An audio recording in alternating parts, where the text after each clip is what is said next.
La note vocale du gérant. Bonjour à tous et bienvenue dans ce point marché Generali Wealth Solutions du mois de septembre 2023. Alors, une fois n'est pas coutume, l'été aura été relativement calme sur les marchés financiers.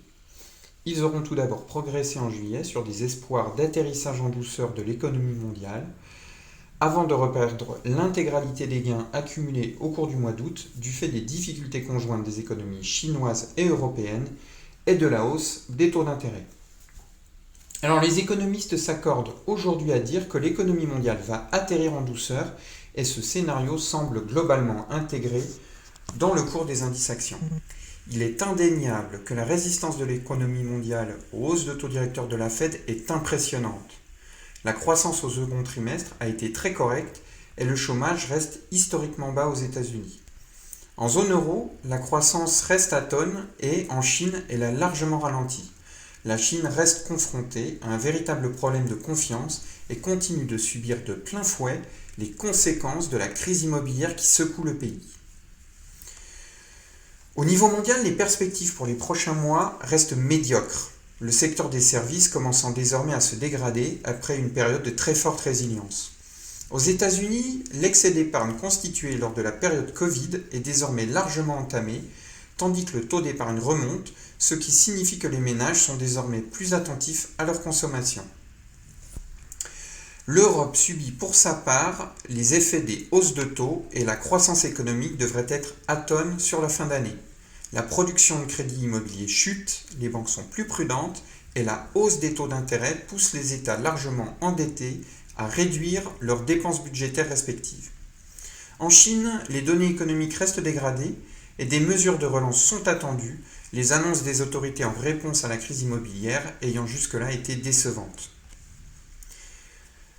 Ce ralentissement fait bien sûr les affaires des banques centrales qui y voient les premiers effets de leur politique monétaire restrictive sur l'économie. La désinflation se poursuit par ailleurs, bien que l'inflation cœur soit toujours résiliente. La Banque centrale européenne a ainsi pu adoucir son discours. La Fed comme la BCE prendront désormais leurs décisions de politique monétaire en fonction de l'orientation des données économiques. Alors s'il s'agit d'un certain côté d'une bonne nouvelle, tendant à indiquer que le cycle de hausse de taux est désormais proche de son terme, cela ne parviendra pas à court terme à dissiper le manque de visibilité qui pénalise actuellement les marchés financiers.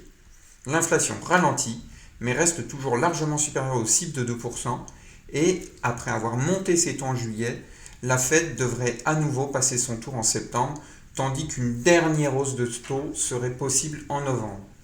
En Europe, la BCE pourrait pour sa part intervenir en septembre. Le scénario privilégié serait que les hausses de taux cessent prochainement, mais que les taux d'intérêt soient maintenus à un niveau élevé pendant quelques temps afin de contenir durablement et efficacement l'inflation. Les entreprises auront finalement publié des résultats convenables pour le second trimestre. Historiquement, il est important de souligner que le marché aura moins soutenu les titres dont les annonces étaient de bonne qualité, tandis qu'il aura plus largement sanctionné les déceptions. En 2023, en Europe et aux États-Unis, les bénéfices des entreprises devaient être globalement équivalents à ceux de l'an dernier, tandis que les attentes de progression pour l'année 2024 nous semblent actuellement plutôt optimistes. Alors dans ce contexte, que faire au niveau de la stratégie d'investissement ? Alors les marchés actions nous semblent actuellement convenablement valorisés et leur potentiel à court terme paraît plus limité, ce qui justifie toujours selon nous, à l'heure actuelle, un positionnement prudent sur les actifs risqués.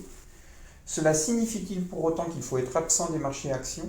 Nous ne le pensons pas, et comme habituellement lors de cette phase de moindre visibilité, la capacité des gérants à réaliser des choix judicieux et leur réactivité seront plus que jamais primordiales. Nous continuerons ainsi de privilégier les investissements défensifs constitués des valeurs de fonds de portefeuille ainsi que de celles permettant de bénéficier de dividendes élevés en évitant autant que faire se peut les valeurs très liées au cycle économique. Du point de vue géographique, notre exposition au marché développé et notre investissement sur les valeurs américaines a été porteur ces derniers mois. Nous maintenons ces choix d'allocation. En revanche, la sous-performance des petites et moyennes valeurs a été criante depuis 3 ans, comparativement aux grandes sociétés, et cette sous-valorisation relative nous paraît désormais trop importante pour rester ignorée. Nous allons donc initier dans les prochaines semaines des positions investies en petite et moyenne valeur, positions que nous renforcerons au fil des opportunités de marché. Sur la poche investie en obligations, bien que le sujet de l'inflation soit toujours présent et puisse laisser craindre de nouvelles hausses de taux, nous sommes d'avis que la faible dynamique économique actuelle devrait signifier que la hausse des taux d'intérêt est désormais très avancée. Aussi, nous poursuivons la stratégie entamée dans la seconde partie de l'année dernière qui consiste à renforcer petit à petit les positions obligataires afin de bénéficier de taux de rendement attractifs et de générer du portage. Merci de votre écoute et à très bientôt pour un prochain point marché Generali Wealth Solutions.